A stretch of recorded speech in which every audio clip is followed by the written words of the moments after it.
Hey guys, I just watched Velvetbuzzsaw on Netflix. It's free to watch. It came out. I was actually really excited about it because Jake Gyllenhaal and Rene Russo, the last movie they did together was Nightcrawler, and that was amazing. Um, this one wasn't quite as good. Uh, I got what it was trying to say, and it was talking about I think it was more of a commentary on like art yuppies than it was trying to be more of a commentary on art and art yuppies and people that hype up art and stuff like that. Like it was more of a commentary on that world than it was a horror because none of the horror was done well. At no point was I worried about any characters. Every time a character died, I was happy that they died. Uh, None of the characters were likable. There were a couple of characters that weren't hateable, I guess. There so the name Velvet Buzzsaw apparently comes from I guess a nickname or that one of the main characters had when they were an artist, and she had a tattoo, Velvet Buzzsaw, on the back of her neck. And um so each one of the characters, particularly all the characters that spoiler alert, all right? All the characters that died have a story where they used to be like this pure thing. Like this one girl wanted everybody to experience art, but rich people always bought the good art, so they never got to experience the good stuff. So that's what she wanted to do. And then when she found out that she was never going to be able to accomplish her dream, she decided if you can't beat them, join them, and that's what she did. She started buying art for a private buyer. Another guy was an art reviewer, and he was very and obviously like a bunch of people were artists. Like everybody got into the business for pure reasons, and then eventually they sold out at some point. And so I think that that's was kind of what they were saying, because it wasn't even the guy's art, like the guy that supposedly had the cursed art. It wasn't even his art that was killing everybody. It was other pieces of art that were killing everybody. And uh, all the deaths were kind of shown in the previews. There was one part that was really creepy, and I think that they did it really well. And I kind of wish that more of the movie was done with that style, which was This is another spoiler. Everything after this is going to be spoiler. I'm gonna my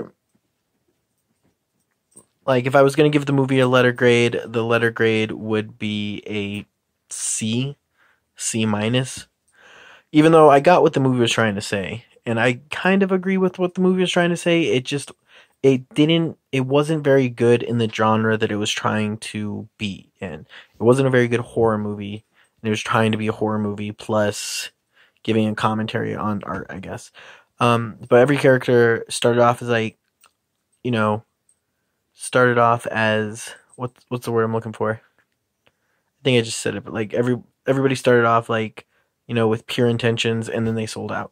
And the only part that I kind of thought was the whoever the artist was that actually did the guy's art that was killing everybody, he's really good. But it wasn't even his art that was killing people. It was other art pieces that were killing these people because they were exploiting art. Is I think what the movie was trying to say. They're like, if you exploit art, our art's gonna kill you, I guess. Um, which I thought was clever, but it just didn't connect on the scary factor. There was one part where it was really creepy where the girl was talking about Tony Collette, and Tony Collette was just in Hereditary. So I was really excited to see her in this. I was like, oh dude, maybe two great horror movies in a row, but no, didn't turn out. But Tony Collette's death scene, actually kind of funny because it's the same thing. Like she got another appendage sawed off, just like in Hereditary. Spoiler for that. Anyway, I highly recommend Hereditary. I don't recommend this movie, but it's free to watch on Netflix, so I guess. Uh, Yeah, so she sticks her arm in a thing like called Sphere, which I think is a super pretentious name, and then her arm gets sawed off. And she bleeds out, obviously. And then they thought that it was part of the exhibit, so like kids were walking through. So there's a part where a girl's explaining, one of the characters is explaining that how that happened and what exactly happened. And I thought that was really funny. And I also like it wasn't funny, it was actually creepy. And then this girl Coco, everybody that she works for gets murdered. So I thought it was funny.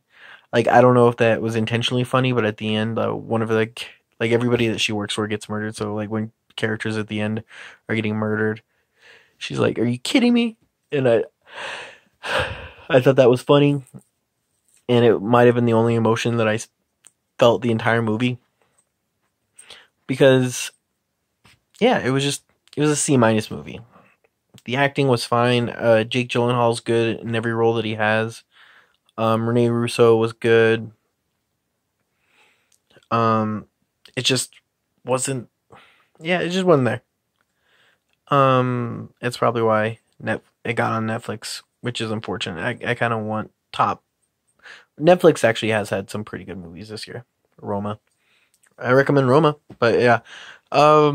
C minus. Velvet Buzzsaw C minus, but stream it. It's already free. Like if you already have a Netflix account or your mom's Netflix account, might as well stream it. Fuck it.